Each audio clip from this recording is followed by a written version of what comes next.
Welcome back to another episode of We Roguelike It. I'm your host, Boston. Joining me as always is Moonpeer. Hello. And Monkey Sr. Yo. We're here to talk about our third week of Dungreed. I'm going to move my microphone. Sorry about that. I played like maybe one or two runs this week, and neither of them went anywhere. Did anyone have any better success? Oh, I mean, I've been doing some experimenting this week. Oh. Which is I finally got enough levels to have enough gold to unlock the final building I can build so far, which was the Gunmaster's Workshop, or whatever that thing is called. Exciting. Dude makes guns. Great. So Sounds like I went into the boutique and I chose the Gunslinger class, which, number one, is a great reference to Stephen King, and also number two, he looks like a cowboy. He's got a cowboy hat and poncho. It's great. And he gets bonus power when he's using handguns, so I am trying him out for a little bit. I tried a couple of the other characters, nothing really stuck with me. The weird lady with the mark I had some really bad runs with. The one who marks enemies and then does more damage to them, like. Oh, right. I don't even think I beat the first boss with her. I was just like, okay, that was a bad run, okay. Nothing happened. Everything's fine. Great. did you try, what is her name? Alice, I think is her name. The one who gets weaker when they're closer. Yeah. She's so hard. I'm just like, how do you do this? I mean, obviously you need a ranged weapon, but it's like, it's so hard to use her. Oh, crazy. Is she really strong when enemies are far away? Yeah. Okay. Weird.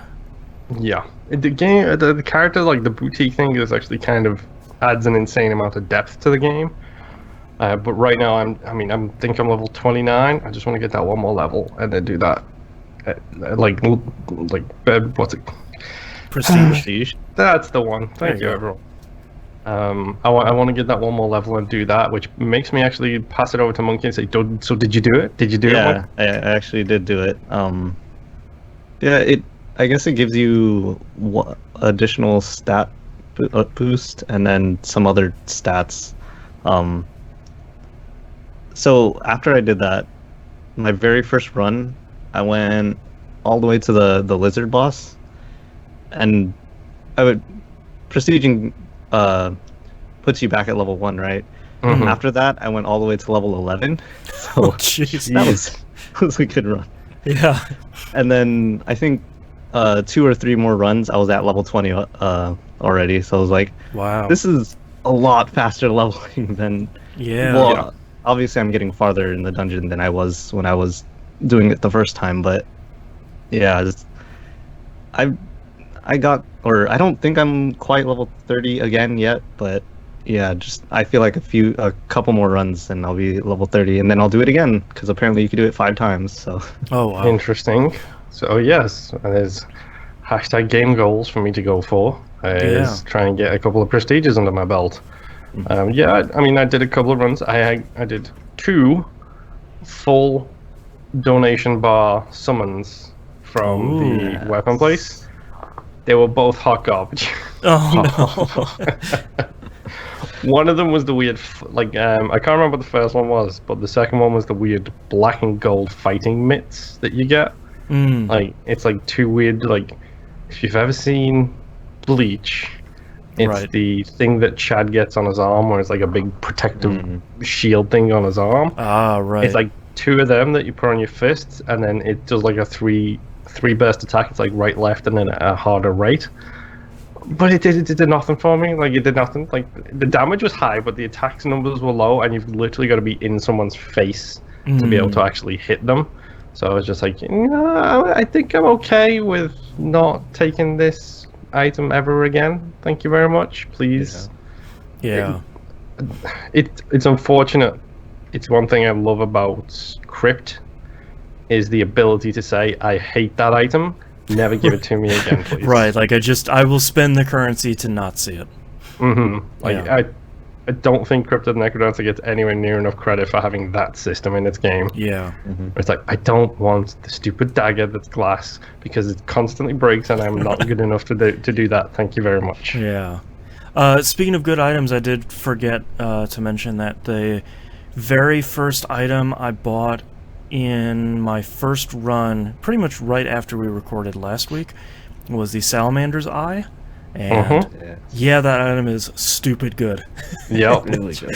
I didn't realize the range on that weapon is really, really high. So that was a pretty easy run. I don't remember how far I got. I don't think I got to the second boss because I was like tired and I wasn't paying attention. But yeah, You woofed her up. yeah, that weapon is real good. Yep, I absolutely adore that thing, and especially if you can get the magnifying glass, like that just turns it into a ridiculous thing because it's just these huge fireballs, and it's like, Yeah, sure, why not? You don't even have to aim at that point. It's great. No. Yeah. And, I did find, excuse me, I did find another item set combination. Ooh. I managed to get the slingshot and the bomb bag together. Is that Oh. a Zelda reference? Probably. Maybe. It gives you a bomb sling. So Right. with the slingshot, you regularly you're just shooting like rocks and stuff. Mm-hmm. After you get the bomb bag, you're shooting bombs. So That sounds it's pretty really cool. good. And then that same run, I got the magnifying glass. So I was shooting Oh, wow. giant bombs. So That's great. it was a great run. This game is great. Yeah. The synergies kind of thing is something that I always appreciate.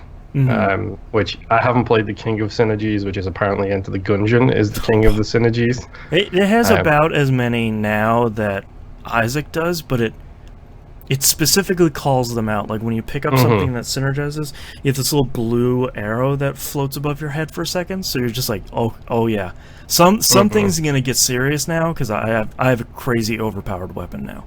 Yeah, because I mean that's something that Isaac doesn't flat out tell you is when something synergizes. It's kind of just Until you shoot once and figure you're it like, out. oh no, what happened? What did I do?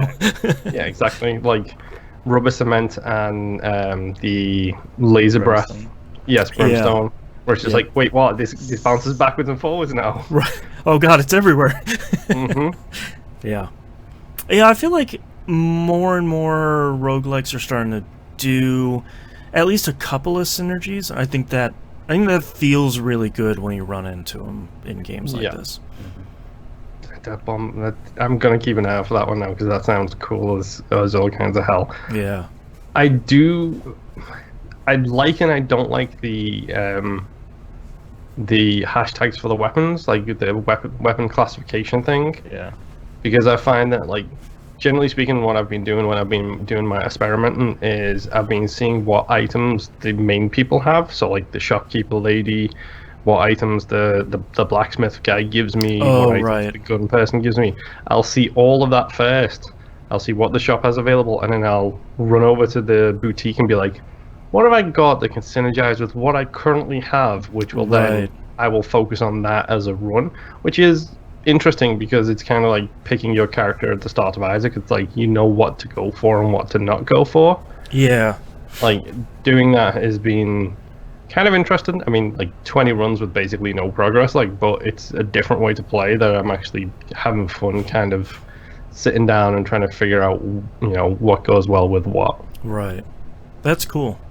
We don't usually see that in games because it's usually here's your character, do the best you can in the dungeon, or here's your items going in, but you're gonna more like a daily run where it's like, who knows what's gonna happen today?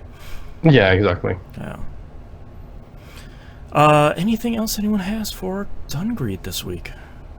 The music is getting on my nerves. No, okay. Oh, yeah. Yeah. It feels very generic right now. Mm-hmm. And it doesn't change a whole lot between the worlds and stuff like that. Oh, So- like between after like each one of the set of levels? Yeah, so, Yeah. and also it doesn't help that I'm doing the first level over and over and over and over and over again right now. Right. So I'm kind of putting the music on mute and totally listening to like a quick look or something in the background. Yeah. Current quick look, Prey. Oh, nice. Yep. 2017's Game of the Year, Prey. Mm-hmm. Yeah. Alright, well that is our episode for Dungreed. Join us next week for our final episode of Dungreed, and the scientists return. The Council of Science returns to vote on where this game ends up in our top 13, 14 list, our top list of the best roguelikes of all time. Indisputably, the one list that everybody it's on Wikipedia. Everyone refers to it. The best roguelikes of all time. Thank you for listening, and we'll see you all next run. Bye. Bye. Bye.